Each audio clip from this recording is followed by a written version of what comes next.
پاشێکی گەرمیان ئەوە کە لە سیروانە تا وەختی کیمیاکەی مابوو یعنی بەشێکی خوا پیدا چ مامۆستا مەلا ساڵح ئیتر نەعەوڵشتەوە نوێژی بەیانی ئەکرد و کە زیکرەکانی ئەخوێن ئاوا لەسەر شانی ڕاست ڕوو بە قیبلە ڕائەوەستا. یەکێ لەوانە ئەو مامۆستایان زۆریان باس کرد کوێری بووە ئیشتیهاد بووە وەکو بڵێ مامۆستا لە تەمەنی 6 ساڵیە چۆتە خوێندن لە خزمەت مامۆستا مەلا عەزیزی پریس کە برازای مامۆستا مەلا ساڵح برازایی جەنابی مامۆستا مەلا عەزیز بووە لەوێ دەستی کردووە بە خوێندن تا نزیکی عەبدوڵڵا یەزدی و دواتر چۆتە شاری سلەیمانی چۆتە کۆیە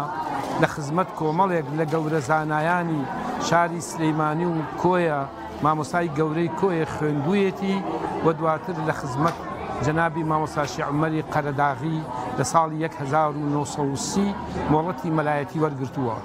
مامۆستا مەلا ساڵح یەکێکە لە گەورە زانایانی کوردستان مامۆستا زیاتر لە 70 ساڵی ڕەبەق خزمەتی بە دین، خزمەتی بە ئایینی پیرۆزی ئیسلام، خزمەتی بە زانستە شەرعیەکان، خزمەتی بە حوجرە، خزمەتی بە فەقێ، خزمەتی بە خاک نیشتمانی خۆی خزمەتی بە خەڵک کردووە. لەو ماوە دوور و درێژەدا مامۆستا توانیوێتی سەدان فەقێ لە خزمەتیا بەهرەمەند ببن. لەو فەقیانەی کە لە خزمەتی مامۆستا مەلا ساڵحا بەهرەمەند بوون پیاوی گەورەی وەکو مامۆستا مەلا عوسمانی هەڵبجە، وەکو مامۆستا سید عارفی خوڕماڵ، وەکو کاک ئەحمەدی موفتیزادە، وەکو مامۆستا مەلا محەممەدی ڕەبیعی و دەیان گەورە مامۆستای تر لە خزمەتی مامۆستایە بەهرەمەند بوون وەکو مامۆستا شێخ عەزیزی پارەزانی، وەکو مامۆستا عەبدولەتیفی بامۆکی دەیان مامۆستای تر لە خزمەتی مامۆستایە بەهرەمەند بوون. مامۆستا لەسەر دەمی خۆیە ئەستێرەیەکی گەشی زانست و زانیاری بوو توانی بەهۆی زانست و زانیاری کوردستان بنەخشێنێ یەکێک بوو لەو کەسە گەورانەی کە لە هەموو ڕوویەکەوانێ لە ڕووی زانست و لە ڕووی بە تایبەتی فقی ئیسلامیەوانێ مامۆستا ڕاوێژ و مەشوەرەتی پێکراوە. هەزار ڕەحمەت لە قەبری جەنابی مامۆستا مەلا ساڵح. بسم الله الرحمن الرحيم والصلاة والسلام على رسول الله وعلى آله وأصحابه ومن والاه. ئەمڕۆ کە دیداری ژیانی مامۆستا بوو لاپەڕەیەکمان هەڵدایەوە لە ژیان و توانا و زانستی جەنابی مامۆستا مەلا ساڵح. مامۆستا مەلا ساڵح بە شەهادەتی هەموو مامۆستایانێکەکەوە پلەپایەکی زۆر بەرز و گەورەی هەبووە لە زانستە شەرعیەکانە و زۆرێک لە مامۆستایان لە خزمەتی مامۆستا ئیجازەیان وەرگرتووە و هاتنی ڕابوونی ئیسلامی بۆ هەڵەبجە و بۆ دەڤەری سلێمانی مامۆستا مەلا ساڵح داینەمۆی هەمووی ڕابوونی ئیسلامی بووە. ئەو کەسانێک کە لە خزمەتی مامۆستا مەلا ساڵحا ئیجازەیان وەرگرتووە جەنابی مامۆستا مەلا محەممەدی ڕەبیعیە، مامۆستا شێخ محەممەدی خۆراسانیە، مامۆستا سەید ئەحمەدی تاوگۆزیە، مامۆستا شێخ عەزیزی پارەزانە، مامۆستا سەید نەجمەدینی تەپسی سەفایە، زۆرێک مامۆستا شێخ محەممەدی شەمێرانیە، مامۆستا مەلا فەتاحی وەڵەدبەگیە،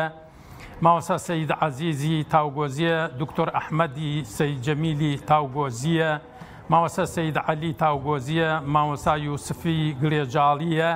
ئەم مامۆستایانە مەجموعەن ئەوانەی کە مامۆستا مەلا عەبدوڵڵای سێتەڵانیە، مامۆستا مەلا عەبدولقادری ئیفتیخاریە کە لە مەنتیقەی گەرمیانە. ئەمە کەڵە پیاوە مامۆستایانەی لە مەیدانی عیلم و زانستە لە خزمەتی مامۆستا مەلا ساڵحا کەسبی عیلمیان کردووە. بە شەهادەتی خۆی مامۆستا مەلا عوسمان ئەفەرمیە 85% عیلمەکانم لە خزمەتی کاکە مەلا ساڵحما وەرگرتووە. بەڕاستی ئینسان هەرچی بدوێت لە ئاستی زانستی مامۆستا مەلا ساڵحا پێم وایە ناگاتە ئەو ئاسێکەوە بتوانێت پلە و پایەی مامۆستا مەلا ساڵح بەیان بکات و ڕوونی بکاتەوە بۆ مسلمانان لە ئاستی زانستە شەرعیەکانە کە پێی بووە. هەمیشە کێشەی مسلمانان لە بواری مەسائیلی خانەوادەیە هەر کێشەیەک بوو بێ تەنها جەنابی مامۆستا لە محافەزەی سلێمانیە توانیوێتی چارە و چارەی کێشەی مسلمانان بکە. جەنابی مامۆستایەک بووە لەو کەساتیانەی کە خزمەتی دینی کردووە هەروە خزمەتی میلەتی کردو بە گشتی زاڵم و زۆردارەکانی ڕۆژتووە ئەو کاتێک کە قەومیەتی عەرەبی هەوڵی داوە کە بێتە هۆکارێک بۆ ئەوەی کە میلەتی کورد بە کوفر بناسێ جنابی مامۆستا و هەندێک لە ئامۆزاکانی و خەڵک مامۆستایانی منتیقەی هەڵبجە توانیوانە کاریگەرێکی گەوریانە بێن مؤتەمەرێکی گەورە بن لە بەغا